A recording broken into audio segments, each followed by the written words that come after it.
شم همت زد خپلو مشرانو چې تیرې مونږ د پاره کړو ژوندون په مزدوریانو حیران شم همت زد د خپلو مشرانو.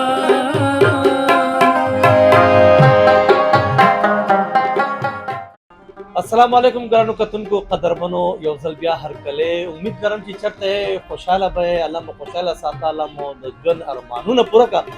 دا وخت د یو بل سپین روبي د یو بل بزرګ سره ناست یم او د هغه تعلق چې کوم دی نو هغه د کوهستان مدین سره دی او په کراچۍ کې چې کوم دی نو دغه رب ستړي کې مزدوري کوي. تاسو ته به د دې هولیې نه د دې سپینې ګیرې نه به اندازه کېږي چې څومره عمر کې دی او په دې عمر کې هم دوی مزدوري کوي. خو دا د چا خبره چې مجبوري ډېره لویه بلا ده. الله دې هر سړی د دې مجبورۍ نه ساتي. ده سره ګپ به هم لګو خوږې خوږې خبرې به هم کوو او د ده نه به اورو چې دوی په خپل دې ژوند کې کمې مزدورۍ کړي څنګه سته غوښې تېر کړی دی اوس څنګه محسوسوي. السلام علیکم. وعلیکم السلام ورحمۃ اللہ وبرکاتہ. خبرې به لږ په زوره کوو ځکه د روډ غاړه ده. دا خو زموږ د ملګری د احمد شاه په بنارس کې د هغوی هومیوپیتھک خپل کلینیک دی. په هغه کلینیک کې ناست یو ځکه بار ډېر شور نو ما وایي چې دننه کښېنو چې لږ خبرې چې کوم دي هغه موږ وکړو که تاسو به پوه شئ. تاسو نوم دې څه دی او کوهستان کې د کوم ځای یې؟ نوم مې محمد افضل دی او مدین کې بره چیل ورته وایي چیل زوړ چیل. دو چیلونه دي زوړ چیل اوسېدونکی یم زوړ چیل اوسېدونکی یم. ها دا راته ووایه چې مزدوري مو په کم عمر کې شروع کړې وه یعنې که ستاسو په هغه وخت کې عمر څومره و؟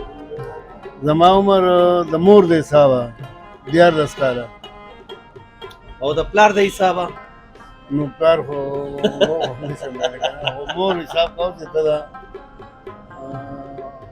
14 کال حکومت کې مزدورۍ ته وتلی. هغه وخت کې چې کله تا مزدوري شروع کړه د 11 کالو یا 14 کالو ماشوم وړوکی وي که نه د هغه د لوبو وخت وي چې هغه لاړ شي چېرته سارا ته لاړ شي د مرغو ښکار وکړي او پټو کې لبې وکړي او داسې ده که نه. نو ستا د ملګرو به لبې کولې او ته به مزدورۍ لتې نو په هغه وخت کې به تا څه په زړه کې به څه و؟ نو بس غریبي وه له کوره وتلی وم.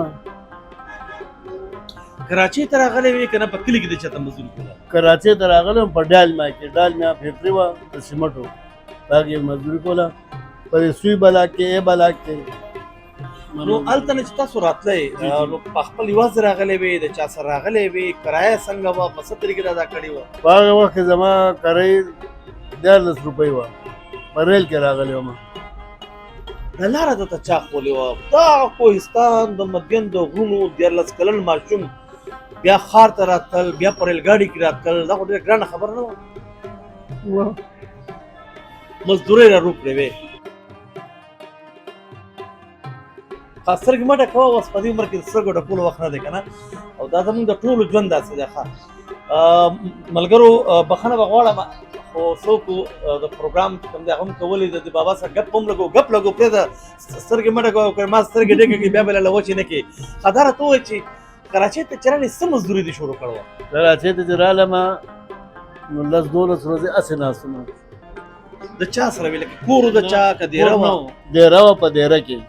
نو ما معلومات وکړل چې د دې د وطن خلک وو د دې انډیوالي څونه راځي. دوی دا هفتې 14 روپۍ 14 روپۍ د هفتې انډیوالي راځي. نو بیا داسې خپلو باندې ما ته 10-12 د 2-3 سل پاسه 100 روپۍ راکړې. ما دا پټې لنګري له مې ورکړې چې زه کله مزدوري کوم زه دلته مزدوري کوم ما چا پالش وکړه پالش نه دی چې چا څه نو ما زه به دغه کې مزدوري کوم او پالش نه کوم. د کاڼو ګټو مزدوري هغه مې خوښه کړه. نو بیا په هغې کې وم نو چې میاشت تېره شو ما لنګري نه تپوس وکړو چې دغه زما 100 روپۍ پاتې وي.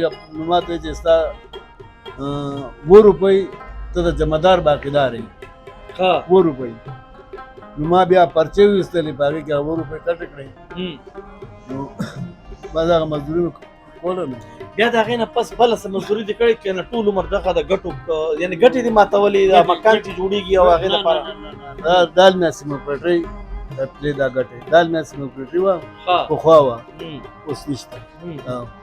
دا جاویدان فیکټری و دا علاقه خوشې وه او جاویدان کې نه ما په ډالمیا کې مزدوري کوله ډالمیا دې بي بلا کې سوی بلا کې اوس دا ټول آبادي شو که نه ټول آبادي شو ښار جوړ شي د بنګلې جوړ شوي دي غټ غټې نوره څه مزدوري دې کړې ده که ټول عمر دغه یوه مزدوري دې کړې نو دا شپږ اووه کاله مې دغه مزدوري کړې اووه اته کاله بیا د هغې نه پس بیا لاړم کلي ته کلي نه بیا راغلم دلته نو دلته یې مزدوري کړو نن نه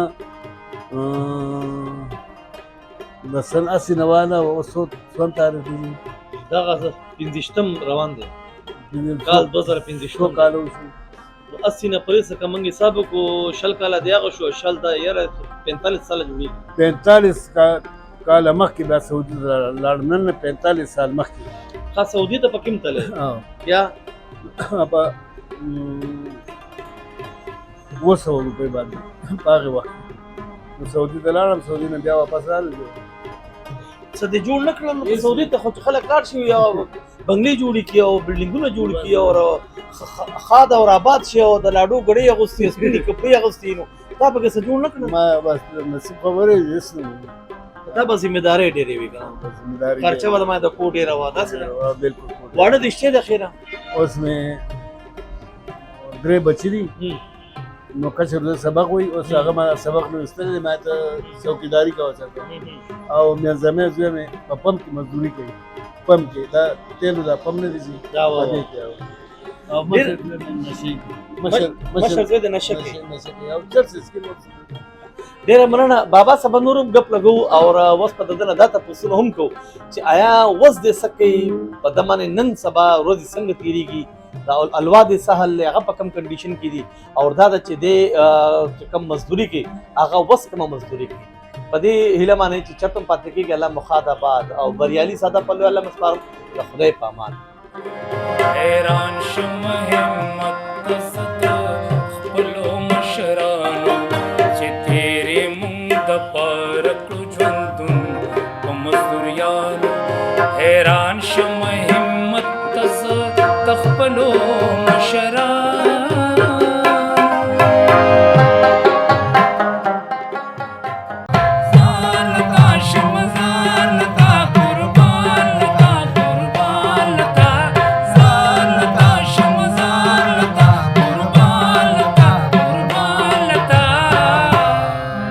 زار د پښتو